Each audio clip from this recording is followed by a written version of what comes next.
मित्रों नमस्कार। Third eye and soul YouTube channel से मैं प्रोफेसर अरविंद नाथ तिवारी बोल रहा हूं। मित्रों, इस चैनल पर आप सभी का हार्दिक अभिनंदन और स्वागत है। वीडियो देने में ज़रा लेट हो गया है, चला गया था अयोध्या भगवान राम का दर्शन करने। तो चलिए बात को आगे बढ़ाते हुए आज का जो विषय मैं लेकर के आया हूं वह सशरीर से कैसे ध्यानी व्यक्ति बाहर निकलता है, इसी पर यह वीडियो है। और पहले ही मैं बता दे रहा हूं कि यह वीडियो वही व्यक्ति समझ सकता है कि जो ध्यान करता है और उसे चक्रों का ज्ञान है, सभी चक्रों का ज्ञान है, तो वो समझेगा। जिस व्यक्ति को ध्यान के विषय में जानकारी नहीं है, चक्र के विषय में जानकारी नहीं है और ध्यान नहीं करता है, तो कदापि वो वीडियो मेरा नहीं देखे, क्योंकि वो देखेंगे और उलूल जुल लिखेंगे और बकेंगे। इसलिए मैं पहले ही मना कर दे रहा हूं कि जिस विषय पर जिसकी जानकारी नहीं हो, कृपया आप न देखें, आपके बस की चीजें नहीं है। बहरहाल मित्रों, बात को आगे बढ़ाते हुए मैं ये कहना चाहूंगा कि मेरे द्वारा बताए गए तथ्य अगर अच्छा लगे, बढ़िया लगे, तो लाइक, सब्सक्राइब, कमेंट करना नहीं भूलिएगा। हो सके तो शेयर भी करने का प्रयास कीजिएगा कि अन्य को भी ये वीडियो प्राप्त हो। मित्रों, बतलाना है कि ध्यान जब व्यक्ति करता है तो ध्यान करते करते सबकी इच्छा होती है कि हम सहस्त्रार्थ की यात्रा करें।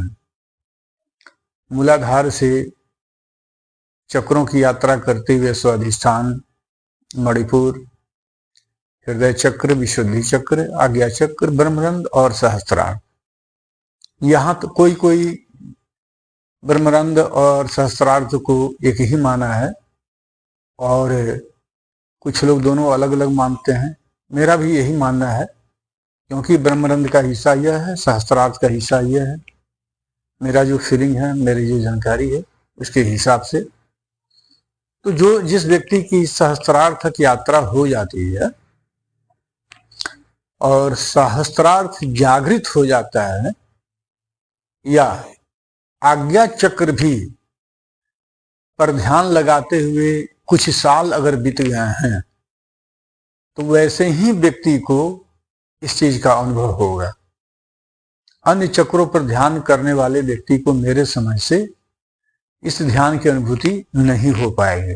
अगर होती हो तो इस बात का भी मैं खंडन नहीं करता हूं, होता होगा।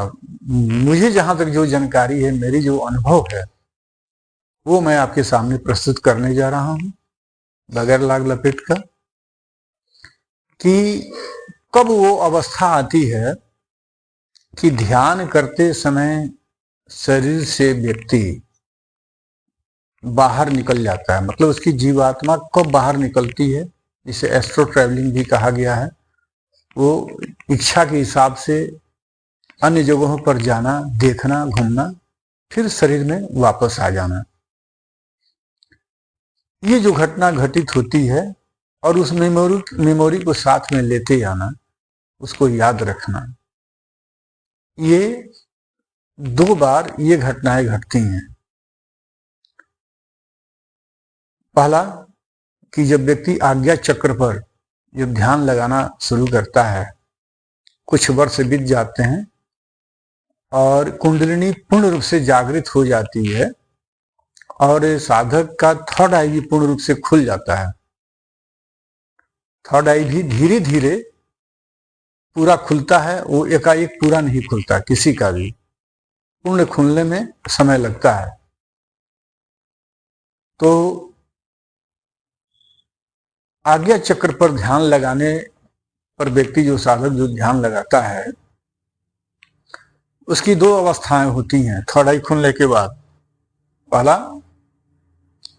कि जो सुषुप्ता अवस्था में जो जागृत अवस्था होती थी, अर्थात थर्ड आई खुलने के पहले सुषुप्ता अवस्था में भी दूर की चीजों को देखा जा सकता था या देखा जाता है। लेकिन जैसे ही आज्ञा चक्र पूर्ण रूप से जागृत हो जाता है, थर्ड आई खुल जाती है, तो सुसुप्ता अवस्था की 100% में वह 30% ही बचती है, अर्थात 70% जो है वह जागृत अवस्था की स्थिति हो जाती है और उसमें 30% ही सुसुप्ता अवस्था बचती है। और व्यक्ति ध्यान लगाता है और कहीं का भी वो देश दुनिया की बात समझ सकता है, देख सकता है। और उस अवस्था में जब जीवात्मा बाहर निकलती है और या इच्छा धारण करते हैं, तो उसमें भी एस्ट्रो ट्रैवलिंग होती है।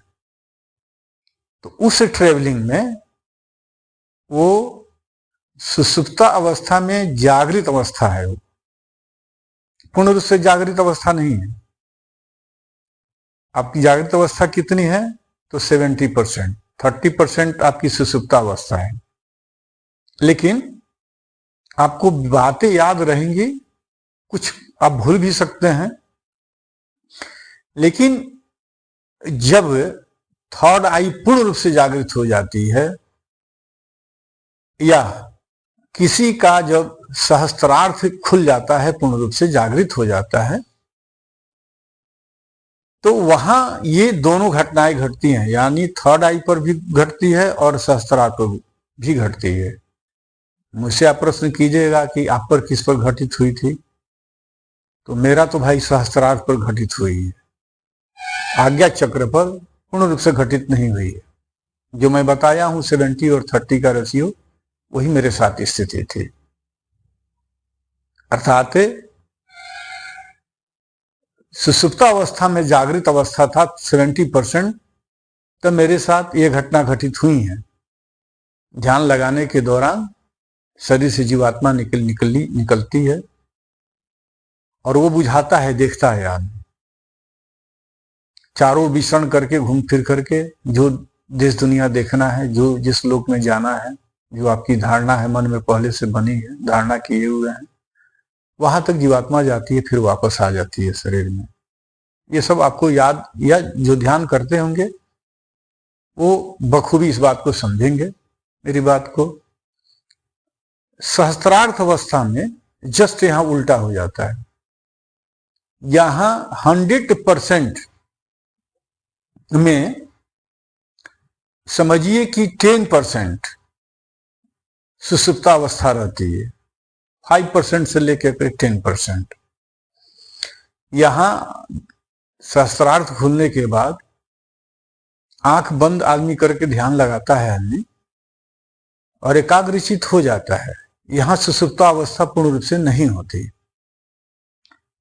और उसमें धारणा के विपरीत और धारणा के साथ, मतलब जो बात आप याद रखे हैं या जो आपको देखना है, तो आप जो जिस चीज का देखने का प्रयास करते हैं, देखते हैं, तो आंख सटीक रहती है या बहुतों का आंख खोल करके भी देखते हैं, तो उस दौरान थोड़ी सी निद्रा की अवस्था, सुसुप्ता अवस्था का मतलब निद्रा अवस्था उसको माना जाता है, माना गया है, तो थोड़ी सी अवस्था रहती है और जो चीज आप देखना चाहते हैं एकाग्रचित होकर के, वो आपको दिखाई पड़ने शुरू हो जाती है। और उसमें जैसे ही डेप्थ में आप जाते हैं, जागृत अवस्था में ही डेप्थ में जैसे ही जाते हैं और जैसे ही धारणा करते हैं कि मैं बाहर निकलना चाह रहा हूं, तो भीतर की जो आत्मा है, जीवात्मा है, वो बाहर निकलती है। आपका अपना शरीर भी दिखाई पड़ता है निकलते हुए, और जहां जाना चाहते हैं वहां आप जा सकते हैं, आ सकते हैं।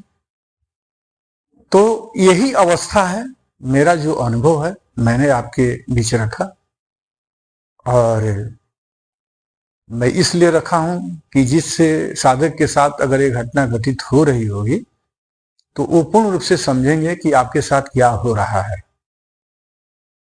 तो उम्मीद है कि मेरी बात अगर अच्छी लगी हो, बढ़िया लगा हो, तो चैनल को सब्सक्राइब, लाइक, कमेंट करना नहीं भूलिएगा। हो सके तो शेयर भी कीजिएगा। कि दूसरे साधक तक यह बात पहुंचे, वीडियो मिले, उसका लाभ उठा सकें, वो जाने की किस अवस्था में है। मित्रों, आप सबको ढेर सारा स्नेह और आशीर्वाद। आप सबसे आशीर्वाद लेते हुए जय माँ गायत्री, जय हनुमान, जय बजरंगबली, हर हर महादेव।